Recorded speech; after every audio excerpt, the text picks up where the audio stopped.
Alors, shalom frères et sœurs, l'audio d'aujourd'hui aura pour titre qu'est-ce que le channeling, qu'est-ce que la prophétie et comment reconnaître un vrai prophète d'un faux prophète. Alors ça va pas être très long.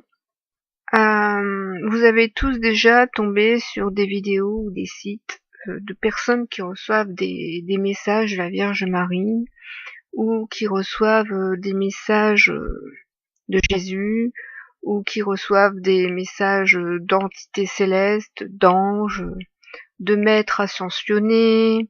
Vous avez peut-être déjà tombé sur des messages de maîtres ascensionnés, genre Jésus Sananda. Ça, c'est du channeling.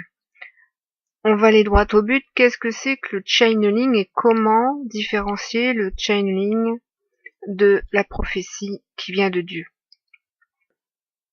Le channeling, en anglais, ça veut dire canaliser.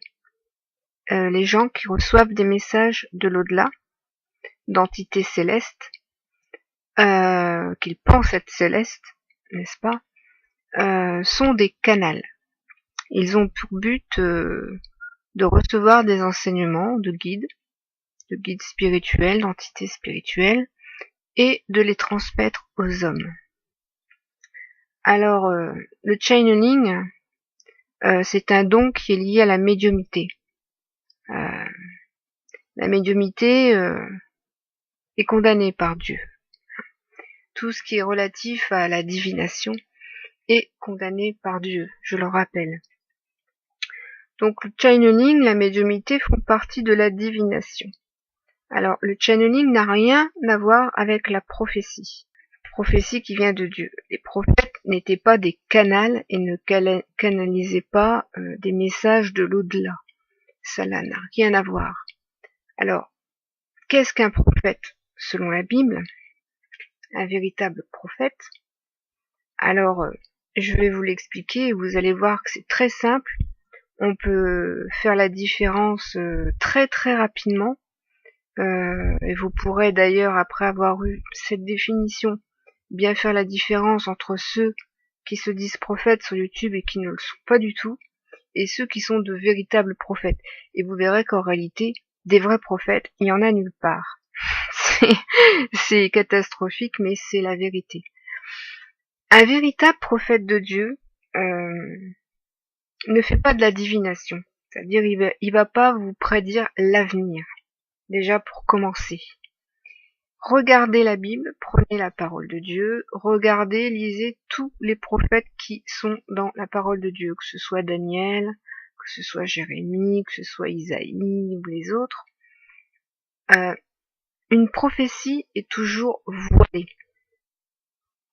Eh oui, quand vous lisez une prophétie, vous ne la comprenez pas. C'est ça, une prophétie. C'est pas vous faire des prédictions d'événements qui vont se réaliser à des dates précises, vous voyez, ou des prédictions d'événements qui devraient se réaliser. Non, non, non, non, non. Un véritable prophète est inspiré de Dieu, inspiré par le souffle sacré d'Élohim, inspiré par l'Esprit Saint. Cet homme qui est inspiré par l'Esprit Saint de Dieu annonce la gloire de Dieu aux hommes, et surtout comment Dieu va manifester sa gloire, c'est-à-dire sa volonté, sur son œuvre. C'est Dieu qui parle à ses prophètes pour annoncer ce qu'il va accomplir. Mais Dieu ne donne jamais des révélations. Justement, ce qu'il dit est toujours voilé dans la parole. C'est pour ça que vous allez voir des personnes qui vont constamment essayer d'étudier et de comprendre ce qu'a dit Daniel ou ce qu'a dit Isaïe, ce que signifient les images, les symboles, etc., etc., etc., parce qu'une prophétie est voilée. Et les prophètes ont donné leurs prophéties sans les expliquer. Isaïe n'a pas expliqué ses prophéties, Daniel n'a pas expliqué ses prophéties. Alors, pourquoi la prophétie est voilée? C'est normal, car vous devez recevoir la révélation. La prophétie, c'est la parole de Dieu. Vous devez recevoir la révélation sur la parole de Dieu. Et ceux qui obtiennent la révélation des prophéties sont ceux qui reçoivent l'esprit de la prophétie. Et je pense que vous avez tous et toutes entendu parler de qui est l'esprit de la prophétie. L'esprit de la prophétie est Yeshua, le Fils de Dieu. Alors si vous ne le savez pas, je vais vous citer l'Apocalypse 19. Donc Apocalypse 19 nous dit, au verset 10, « Et je tombai à ses pieds pour l'adorer, mais il me dit, garde-toi de le faire, je suis ton compagnon de service et celui de tes frères qui ont le témoignage de Jésus. Adore Dieu, car le témoignage de Jésus est l'esprit de la prophétie. » Donc vous voyez ici l'ange de Dieu dit à Jean dans les Révélations que le témoignage de Jésus est l'esprit de la prophétie. Parce que Jésus a accompli les paroles des prophètes, parce que Jésus, en donnant le témoignage de sa propre parole, a accompli la parole qui devait être réalisée lors de sa venue. Donc, c'est ça une prophétie et un prophète. Ce n'est pas des hommes qui se disent ministère prophétique de Dieu, par exemple, et qui vont vous annoncer des événements du monde, et même des prophéties des annonces d'événements qui vont réellement se réaliser. C'est pas parce qu'un événement va réellement se réaliser que cet homme est véritablement un prophète. Il faut que vous regardiez la teneur de ce qu'il vous annonce. Est-ce qu'il vous annonce la parole de Dieu et ce que Dieu a à vous annoncer dans ce qu'il va vous manifester? Ou est-ce qu'il vous parle d'événements du monde qui sont relatifs à l'esprit du monde? Parce que ces hommes qui se disent prophètes sont inspirés par l'esprit du monde. Ils travaillent pour Satan. Ils vont vous annoncer des événements du monde parce qu'ils sont inspirés par l'esprit du monde. Et parce que l'esprit du monde sait très bien ce qui va s'accomplir dans le monde puisque c'est son œuvre. Le royaume de Dieu n'est pas du monde. Ce qui se passe dans le monde n'est pas de Dieu. Tout ce qui est politique, tout ce qui est économique, tout ce qui est dans ce domaine-là n'est pas les affaires de Dieu, mais les affaires des hommes et les affaires de l'esprit du monde. Donc il faut bien comprendre que ces hommes ne sont pas inspirés par Dieu, ni par le souffle sacré d'Élohim, mais par l'esprit du monde.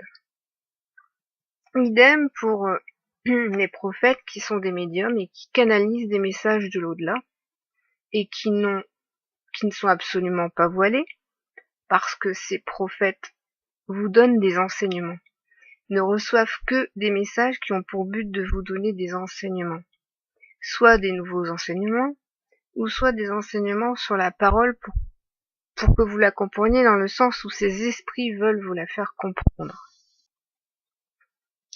Donc le prophète n'a pas pour mission de vous donner des enseignements. Donc ces prophètes-là, qui canalisent, qui sont des médiums, travaillent pour Satan. Faites bien attention à ce qui est de la prophétie et de la divination. La divination, ça vient du mot devin, hein. Les devins, la divination, ça vient du mot deviner. Deviner, celui qui fait deviner à l'homme l'avenir, c'est le serpent. Si ce serpent veut vous donner des enseignements pour vous faire deviner des choses, c'est le serpent. Et il y a beaucoup d'enseignants qui vous enseignent pour vous faire deviner des choses, pas pour vous révéler la parole. Parce que l'homme ne peut pas révéler la parole de Dieu. C'est Dieu qui doit se révéler à vous. La parole est Dieu. Comprenez bien que vous êtes entourés de faux enseignants, de faux prophètes, de médiums, de gens qui servent le serpent. Le serpent. Je vais vous rappeler une chose. Le serpent, il était devant quel arbre? L'arbre de la connaissance du bien et du mal. Parce que le serpent donne à l'homme la connaissance, La gnose, j'appelle ça. La gnose, ça veut dire connaissance. Et les hommes que vous pouvez entendre sur YouTube et qui semblent avoir obtenu la connaissance de la parole, puisqu'ils vous expliquent plein de choses sur la Genèse, sur ceci, sur cela, c'est des hommes qui mangent, qui sont devant l'arbre devant lequel nos parents ont fauté, et qui mangent le fruit que le serpent leur offre, pour leur ouvrir l'intelligence. Il est bien dit dans la Genèse que Ève trouva ce fruit beau et que c'est un fruit qui ouvre l'intelligence. Alors, ces hommes obtiennent l'intelligence de qui? De Dieu ou du serpent? Méditez bien cette question. Regardez bien chaque personne que vous avez décidé d'écouter sur YouTube, chaque pasteur que vous avez choisi d'écouter en disant « Ah, c'est un bon pasteur, il me fait avancer, il me fait comprendre des choses. » Voilà. Non. Non, mes amis. Non. Ces hommes ne sont pas envoyés de Dieu. Ils mangent du fruit de l'arbre de la connaissance. Et le serpent fait très bien les choses parce qu'il veut que ces hommes vous transmettent cette connaissance, que vous mangez cette nourriture-là, parce que c'est celle qui fait périr.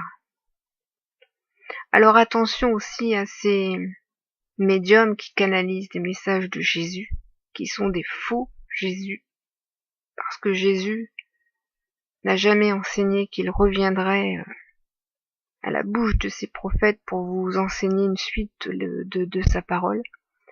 Yeshua vous a donné toute sa parole, y compris le livre des révélations de Jean, qui est le livre de l'agneau. Il nous a donné toute la parole, tout ce qui devait nous annoncer, il nous l'a annoncé. De plus, il a accompli tout ce qu'il devait accomplir. Donc il n'a aucune raison de venir compléter l'information. Ça, je vous le dis. Tout est accompli, tout nous a été révélé, enfin transmis, pour que cette parole nous soit révélée au temps venu. Parce qu'il faut bien comprendre aussi que si des passages de la parole sont voilés, c'est que les temps ne sont pas venus pour que nous comprenions ce qui doit se passer. Il y a un temps pour tout, hein, dit le Seigneur, il y a un temps aussi pour nous révéler chaque chose. Alors ceux qui cherchent à vous prédire des dates de l'avènement, de l'enlèvement, ceux qui parlent du livre de l'agneau, ça je vous en ai averti, fuyez-les. Fuyez-les. Donc voici la différence entre le channeling, la prophétie, et un vrai prophète d'un faux prophète. Voilà. Soyez tous bénis mes frères et sœurs.